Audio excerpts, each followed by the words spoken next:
you've heard me talk about him for you who have been on the Lunch and Learns before, is Kris Rench, whose company Senior Safe has been our corporate sponsor for our Lunch and Learn series. But he's going to talk to us today about adapting our homes to make them easier to live in and safer. So I think without further ado, I am going to turn this over to Kris. I've heard his presentation before, and I know he'll do a great job of introducing himself and just letting you know about some of his unique skills. So Kris, take it away. All right, 1 second. So hello, everybody. Hello. Oh, hi. Let me see, start from the beginning. So I'm Kris. And today's presentation's obviously on adapting our homes for safety and easier living. Now, a little bit about me. So I've been an occupational therapist since 2002. My undergraduate degree was in mechanical engineering, and I worked as a carpenter to pay my way through my education. I'm a doctoral candidate. I defend on August 11th at Marymount University. My dissertation's on aging in place design, and the I-HOPE's a standardized instrument from Washington University in St. Louis that I've implemented to create all my data, determining pre and post outcomes.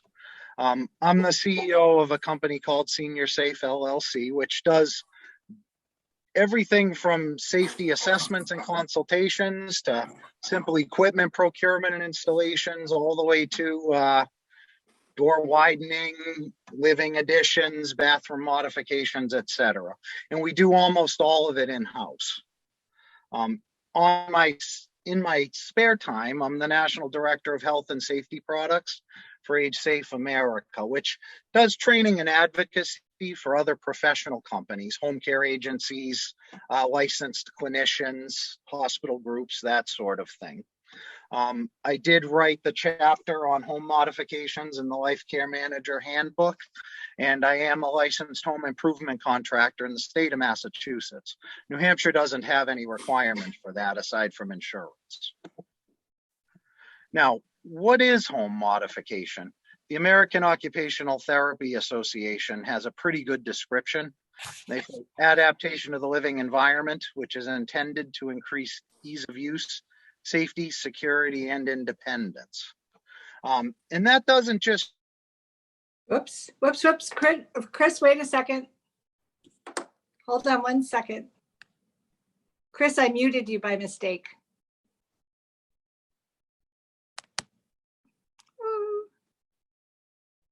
Hang on 1 second.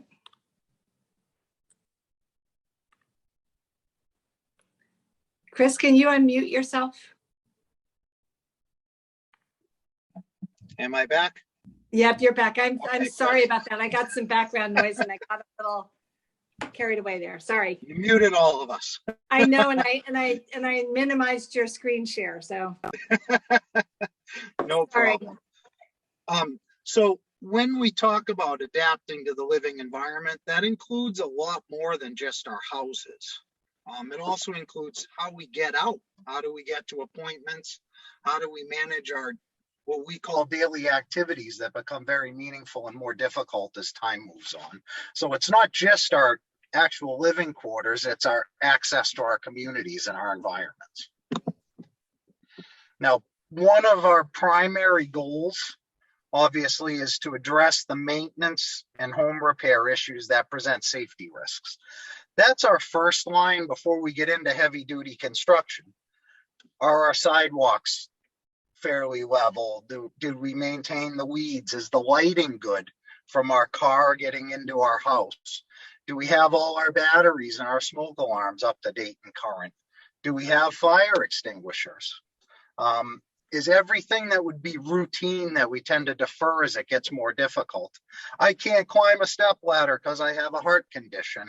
Little things that we used to just do, we need to think of as our first end before we have actual accessibility problems. Obviously, there are three categories of home safety. First one's the biggest one, right? Falls. We're all afraid of falls. Second one's the fire safety and prevention. How do we minimize our risk for fires, and how do we get out of Dodge if there actually is one successfully? And then there's the general safety concerns, things that we never had trouble with that we might want to think about going down the road. And I aim towards playing chess with this as opposed to being reactive. I want you to think, on my worst day, am I good enough? And am I getting worse? Should I be preparing ahead for this?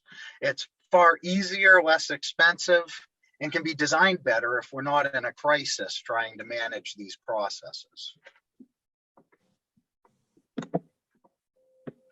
And the first thing we do is, I used to use a 240-point safety assessment that I developed with H-Safe America.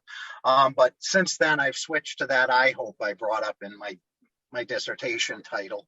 But essentially, we look at from your mailbox all the way through every space you would go in. And I assess what I see as a professional as potential problems. But then I also have a meeting with you and discuss, well, I never do the laundry, my husband does it. Or I don't ever have any interest in going to these places. And we identify what's specifically important to you and your unique environment. And then after you say, I'm good at this, I'm not good at this, you actually take me on a tour and show me how well you do with things. And then there's a debriefing on, gee, maybe the toilet's the wrong height. Maybe the lighting in your kitchen's no longer adequate. Little things that you're not doing because the environment just needs a minor adjustment, as opposed to let's go renovate your home, which may not be necessary in a lot of instances. Now, the things we see all the time, getting outside, the stairs, just quite frankly, in all of Western society, all the European and North American housings, the housing stock hadn't really been built to plan for aging. And so we're seeing that stairs are in disrepair, they're too high, there's not enough railings, pipes and wires are exposed in places they shouldn't be. The clutter's got ahead of us, so we have clutter rooms or clutter sections within rooms. Obviously, your bathtubs, your cabinets, and storage areas were built towards a 25-year-old who wants to buy their first house, as opposed to, what do I need as my aging needs change? As well as lighting should always be a mixture of overhead as well as task specific. Most of the time, it's one or the other, it's not both. Multi-level homes that don't have handrails and the stairs are steep, because quite frankly, prior to 1990, there weren't any codes for stairs. Any house before then could have just been built and make them fit in. Also, the throw rugs, sitting surfaces are often too low. And you had brought up, Dr. Singer, about the doorknobs and how you would switch them to become more accessible. Now, what are our usuals? Easy, low-cost home modifications. So the handrails on both sides, walk-in or no-step showers, lever door handles and faucets. Grab bars are almost as important as seat belts. And they don't have to look like grab bars we're used to seeing in hospitals or nursing homes. They now have camouflaged them as soap dishes and toilet paper holders and shower caddies. And they can also be made out of all sorts of materials so that they blend in very well with your particular style choices. Widening of doorways. You'll find now many doorways are 30 inches when they're interior. We really prefer 36, though if space doesn't allow, we'll do 32s. Adding handheld shower heads, considering reducing the surface, whether it's a ramp or whether it's half-height steps that are extra wide. Obviously, decluttering and simplifying, making sure your smoke detectors work, repairing your walkways and all your surfaces for trip hazards. When I started school, when I got out of school, got to roll them all up, got to get rid of them. We can't have them, they're a trip hazard. And so rather than offending my 22-year-old self, they go, okay. And I'd come back the next time, they were all back down again because we want our style. Thankfully, innovations caught up with that as well. And so now they do make non-slip double face tape and pads to make sure your corners are down. If you can't secure them, I do still advise you take them up, especially in hallways where lighting tends to be its least optimal.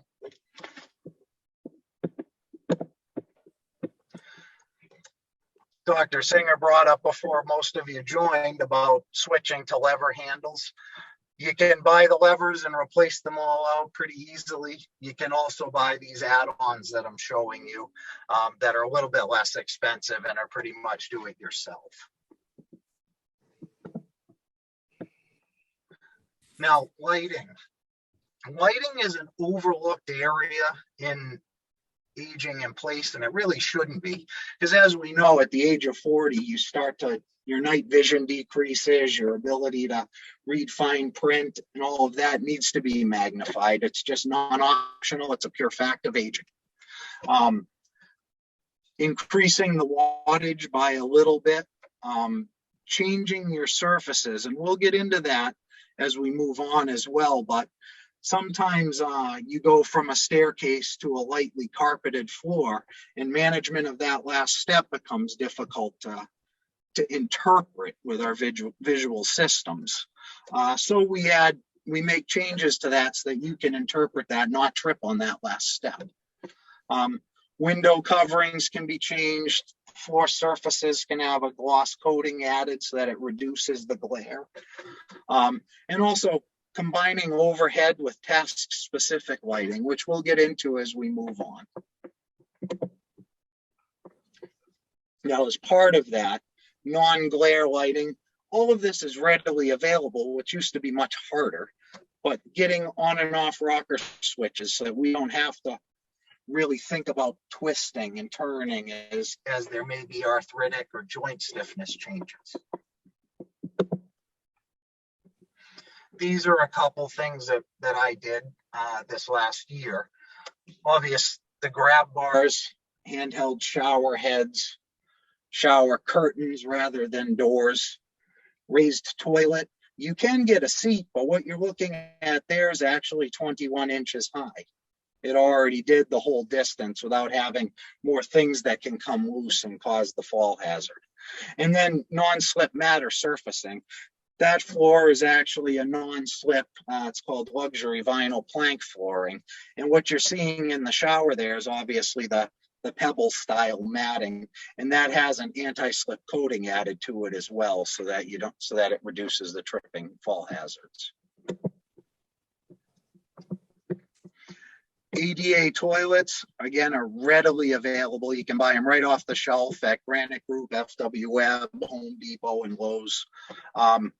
As I had said in the previous slide, they now come at 21 inches. Both a company out of Boston called Signature Hardware and Kohler make a 21-inch high toilet.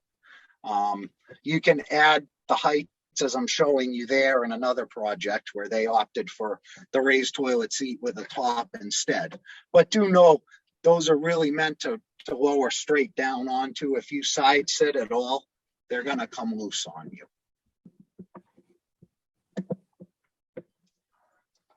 Grab bars, all sorts of styles, colors, brands, and products. They come from 9-inch little handles at the top of steps all the way up to 5 foot long. They do make studless mounting systems. I don't ever trust that if a person really needs it. I prefer to put them into studs when at all possible. They do make sizes for all of that, so you can stud mount them. Or if I'm renovating your home, I actually block everywhere studs will be so that we can put them anywhere in your bathroom.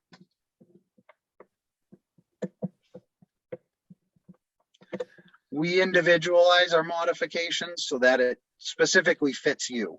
It's not a cookie cutter operation, and never have a therapist who's going to come in and do cookie cutter recommendations. So when you have the Rockingham VNA or a Medisys or care tenders come out to your house, the therapist should be able to specifically speak to this person with Parkinson's unique needs, or one person's in a wheelchair, one person isn't, and how do we accommodate for both people, not just for one? Because really it should be tailored to your unique home, whether it's a beautiful garrison, or it's an estate on the water, or it's a small little ranch house. It should all be able to be customized so that you can stay there. Stairway safety. The dead giveaway is fingerprints.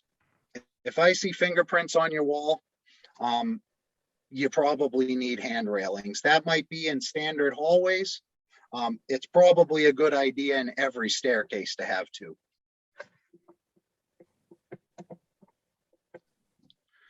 And as I said previously, make sure there's at least a railing on every step, and fix the broken. Those little things that we neglect, I'll get to it next year, becomes a very dangerous trip hazard. What you're seeing here, the picture on the right, is that doorway actually had the raised transitions between the two rooms. That becomes problematic when we have neurological conditions. Obviously, we have wheelchairs and walkers. We have people who shuffle or have decreased step length. Take them out, lower them so they're all even leveled, if at all possible. If not, we need to do threshold transitioning ramps down so that there's an easy, smooth flow up and down on either side of those doorways. What you're seeing here is a raised sofa. They come from 1.5 inches up to 8 inches high. Don't pad out your cushions. Raise from the floor, not from the cushion. And the reason for that is that the actual furniture you're sitting in is designed so that your lower back sits right at the bottom of that cushion. That armrest is set at the right height so you can push off.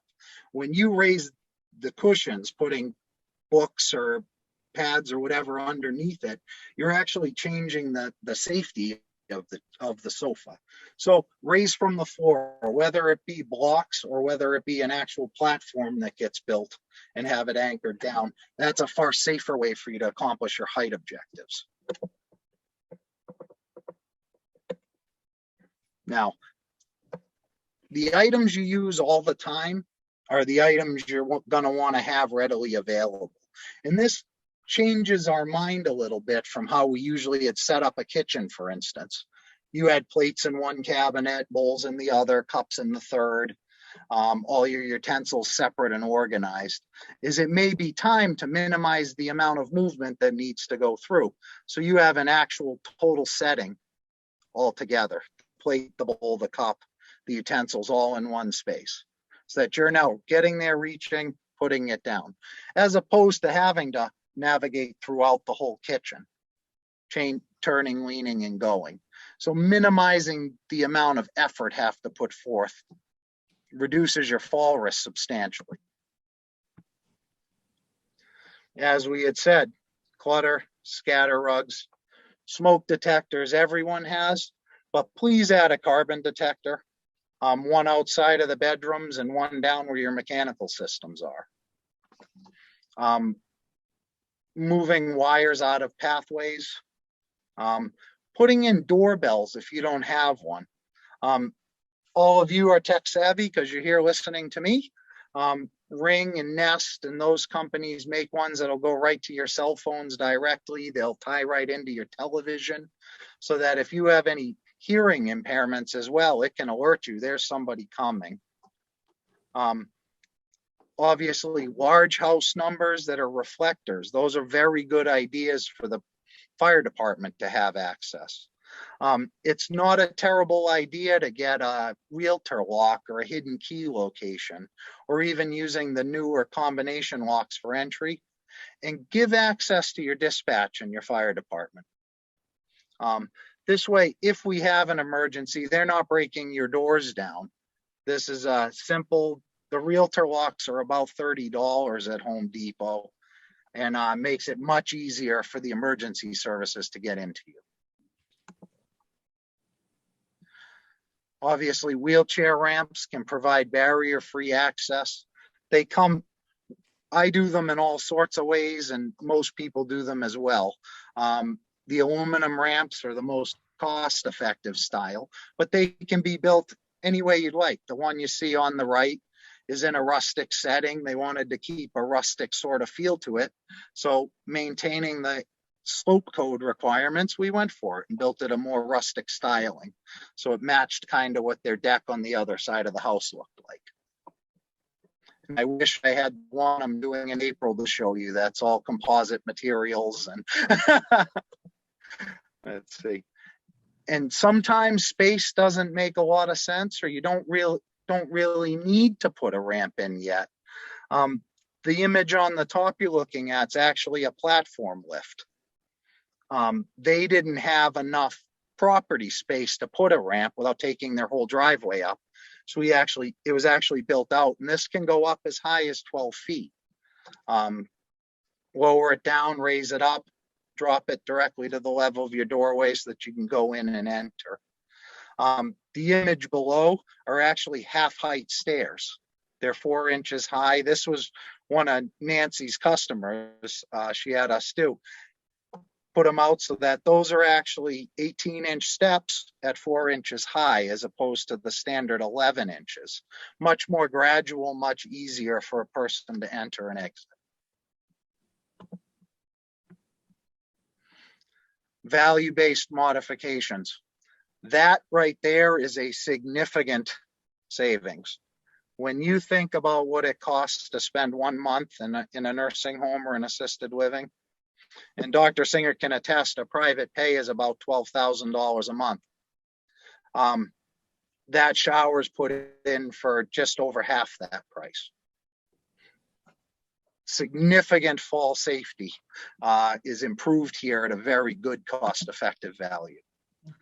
It can get crazy. You can go as fancy or as basic as you'd like, as this one actually allows for full wheelchair access. We had built and tiled the whole thing and matched all of their dark bronze that they have throughout the rest of their home. Sometimes this is the most cost effective, and there's a ton of these done. These are called clean cut bath systems, where you keep your existing bathroom, you just take out 2 feet of the wall and put in an insert, and it becomes essentially a walk-in shower. Or you can put a shower chair or bench over it, and still you don't have to raise your legs as high to get in and through. Doorways. I like 36-inch doorways. That's sort of our magic number. What you'll see in the 62, 55 plus communities, all of your doorways are 36 inches. If it's possible, we advise that. And the reason is not so that you can necessarily get through with a wheelchair and all, but that we need that visual field to be able to interpret all the things that are coming around us as well. So having enough of a span broadwise allows us to anticipate what we have to navigate next in our space.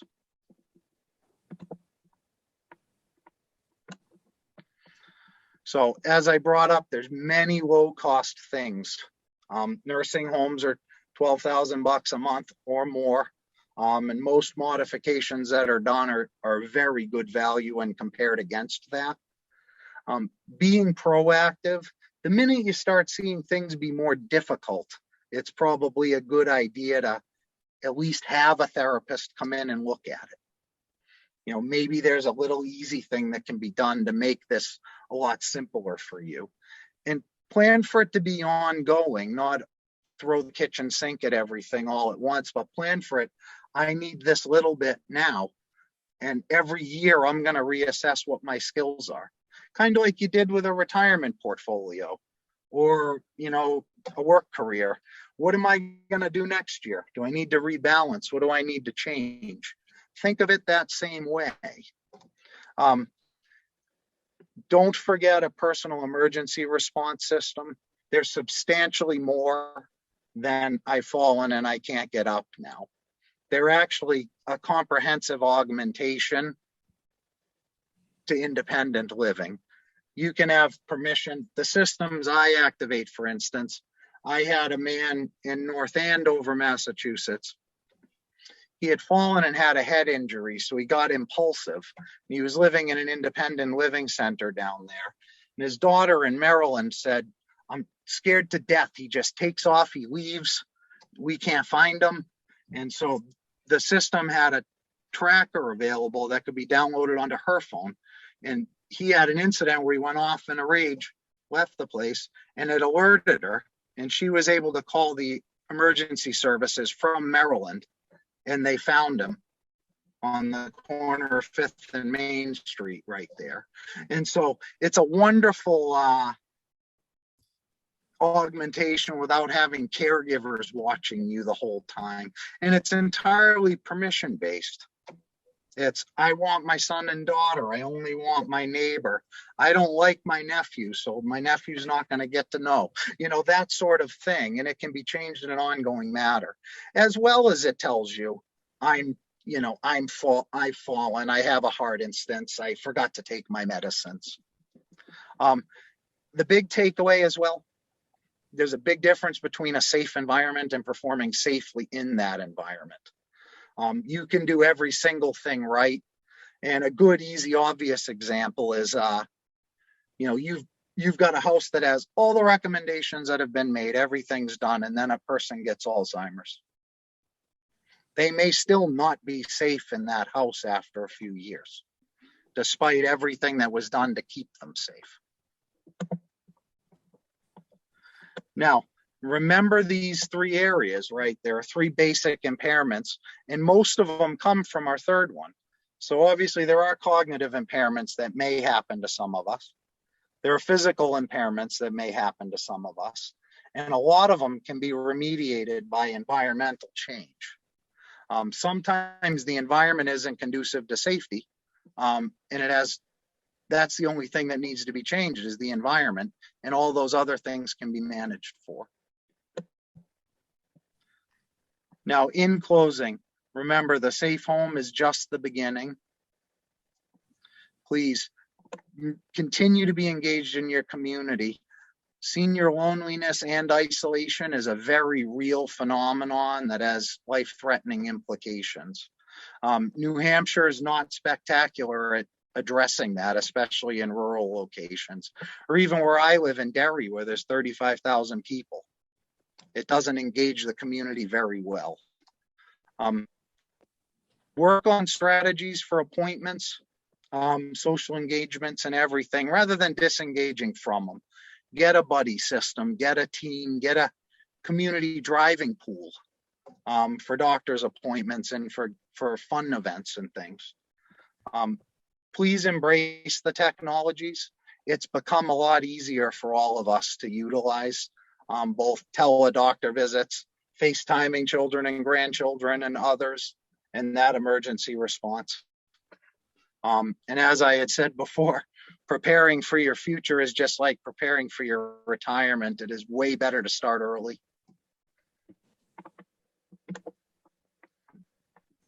And there's my info. If any of you have any questions, please email me anytime. You can call or text me at any time. I'm pretty responsive within the day. Unless I'm in the middle of a heavy construction project, I'll wait till I'm at a break. All right. Thank you very much. Great. Kris, thank you so much. Oh, you're welcome. So I think what I'll do now, everybody's muted, but I'll invite people to turn off their mutes if they have questions. Just to let you know, I've had Kris do some work in my house and also with a couple of my clients. And it's just very helpful to have someone look at the environment. It doesn't always feel very cool to have someone see all your weak spots, but part of having someone come in is that objectivity and being able to see some things that you may see every day and not really think about as an issue. So thank you again, Kris, for that. We're recording this session, so if there are things that you want to go back and look at again, you'll be able to retrieve the recording from our archives probably by the end of the week. They're usually out by Friday. So, but questions that people have or thoughts? Well, this is probably obvious to everyone, but I'm just going to ask, is the issue of raising things that you sit on, is it simply loss of leg strength is the issue? It can be. Yep. Getting up off of heights. And what's interesting is your standard kitchen chair is 17 inches, Mhm. but a lot of times your sofas and your basic toilets will be 14. And so that quadricep strength in lower back, we have to lean substantially forward to push. The less that we have to engage our quadriceps, the easier that standing is. Okay. Of course, it's good for people to get the exercise to keep those strong, but eventually, Well, there's and many the people. single, and you're right, the single best exercise a person can do if they did nothing else is sit to stand in their chair. It engages all your 2,000 parts. Okay. Your balance, your muscles, it's very safe. It's cardiovascular endurance. So if there was nothing else you could do, I'd say that is do 10 sit to stands every hour. Okay, good. Do them in between Wheel of Fortune and Jeopardy. If you do nothing else in the day, of course, you're right. I tell you, eat the right foods, walk around slowly a lot, test your balance every day, lift a little bit of weight every week. And that helps with our genetic expression, of course. Good question. Other thoughts, other questions? One of the things that, go ahead. Go ahead, Carl. Go ahead.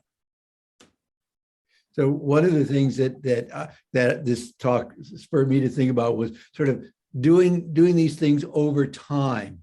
So, for example, we had to redo our bathrooms, and this was a number of years ago. But we said we might as well put in showers that have a 1-inch lip to them, put in grab bars, change the handles on our doors, and then a couple of years later we realized that to walk up our front stairs outside the house, there was no railing, and there was a 3-foot fall off into the garden. So we found this great iron place in Manchester that designed a custom railing so that it's there and available.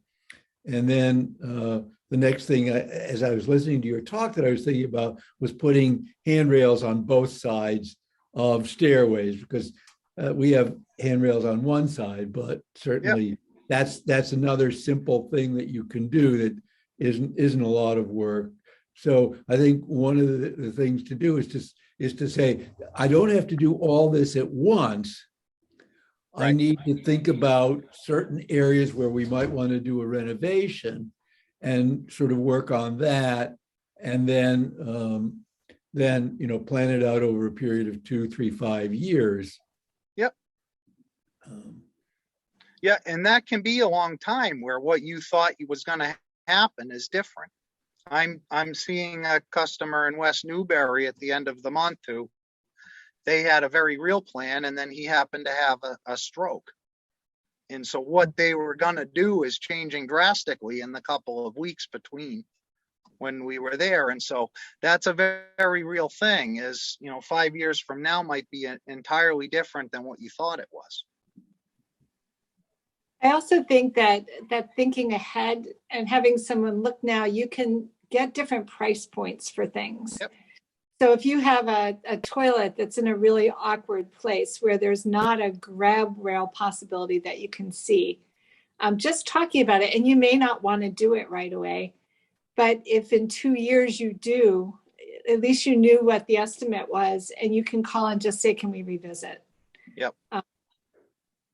What is the cost to come and do the look-see, indoors and out? And it's $199 to $350, depending on the size of your house. And what happens is if you actually engage us in the work, then that gets rated towards the total scope of the project. Okay. If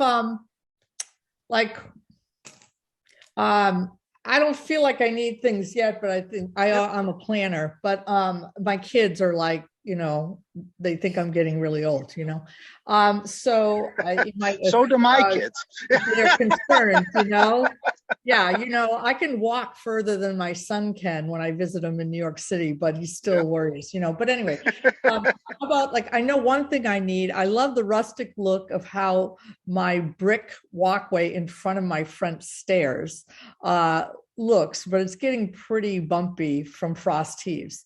Is that the type of thing you take care of? And I would have an assessment of the steps and the porch and all that you could take care of, or you have contractors you'd call in to do land? No, that type of work we do. Okay. Obviously, I have to have a plumber set the pan for plumbing. I need an electrician to do the wiring, and we engage them for that because that's state law. But no, the surface work like that, deck repairs, railings, all of that we do, all in-house. Yeah. And stair lifts, I do outsource stair lifts just because that's its own business. You start getting 20 or 30 of them out on the field, and then you're doing service calls that's its own thing. So. Okay. Other questions? Just, William. Some of us don't have a bedroom and a bath on the first floor. Mm-hmm. It feels almost serious enough that we need to downsize the house. But just say a word about stair lifts. Yep. And new bathrooms. And putting a bedroom in your living room.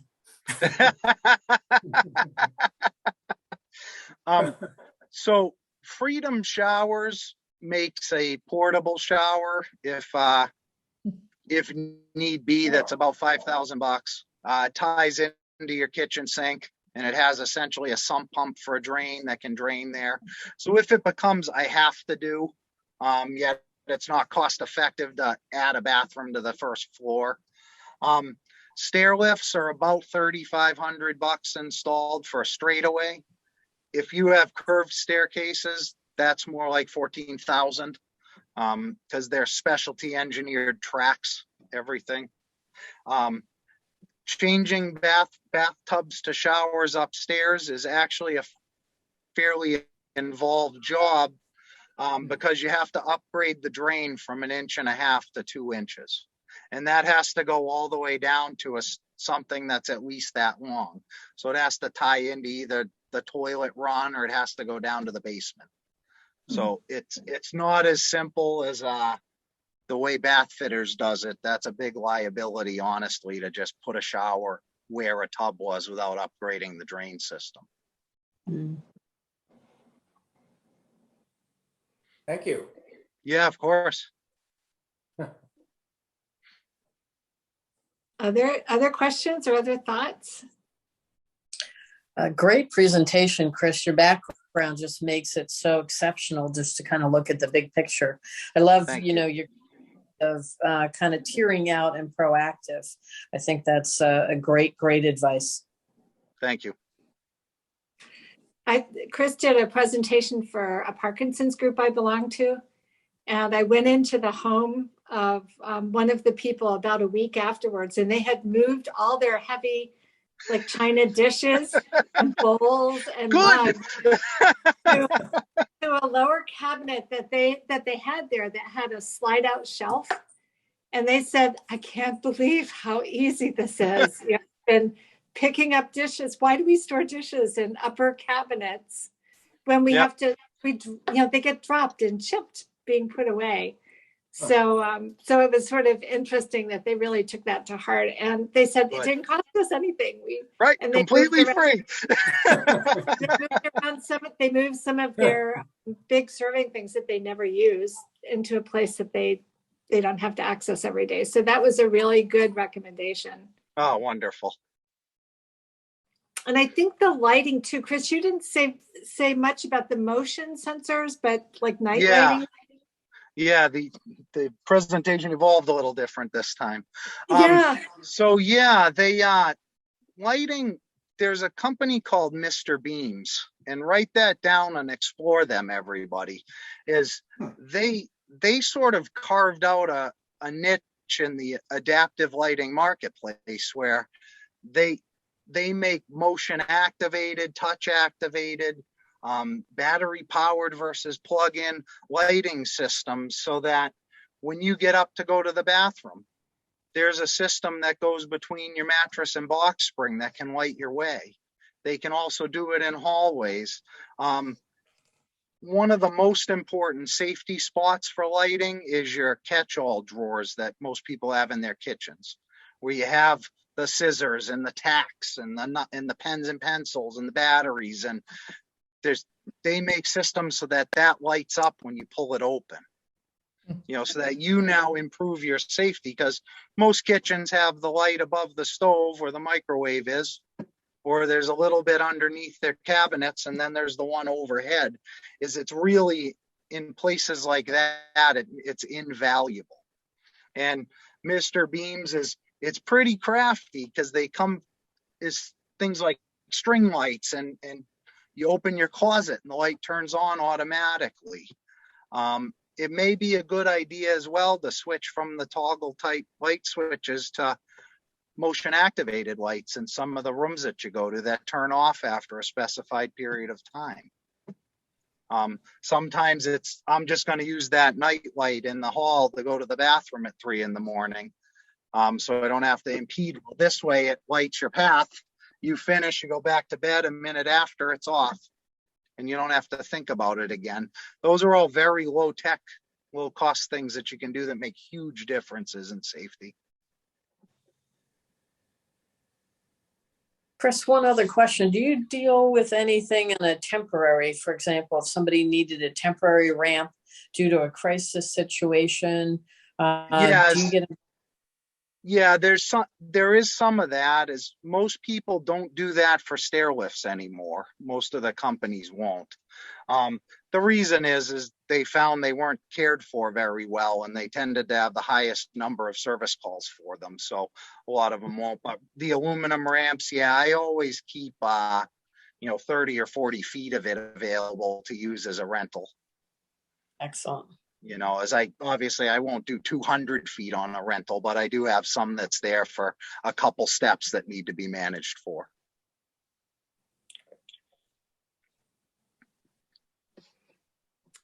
Kris, I know this is a really odd question, but I feel obligated just to bring up, like, Medicare will pay for so if we're talking about temporary, right?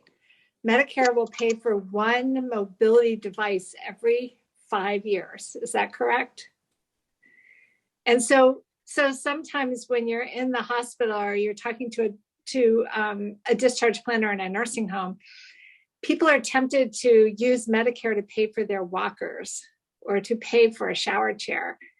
And it's not a really good deal because those are pretty cheap.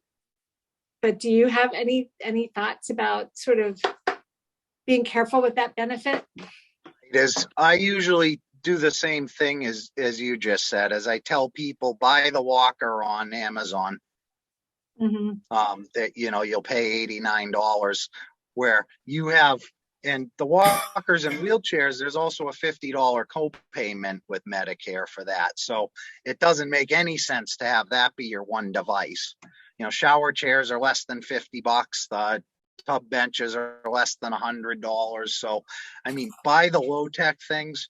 Where you'd want to utilize that money is most impactful is if you need a specialty neurological walker, that's $1,000 or $1,200, or you need a lift recliner chair. Medicare won't cover the actual chair, but they'll pay for the motor. So you're now at you're paying $600 for this chair instead of $15, for a good quality one. And those are more impactful changes. And there is some that you brought that up, is Medicare does do some reimbursement of those things, handheld shower heads, grab bars, things like that, where you've paid for it, you have the receipt that you paid for it, you can submit it to them to get reimbursed. Under certain circumstances, though, right? Right. Under diagnostic specific circumstances. Exactly right. Yeah. But I think that's really important for people to know, because these changes are so important.